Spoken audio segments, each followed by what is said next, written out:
Bled.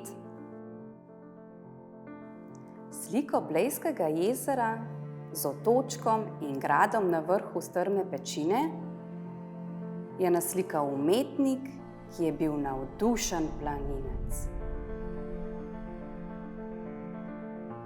Na svojih popotovanjih je našel navdih za vrsto krajinskih slik.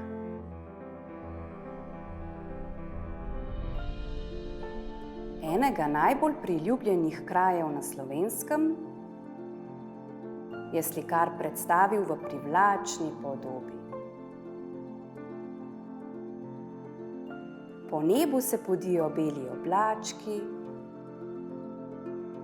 po mirnem jezeru plujejo čolniči, na vodni gladini se zrcalijo odsevi.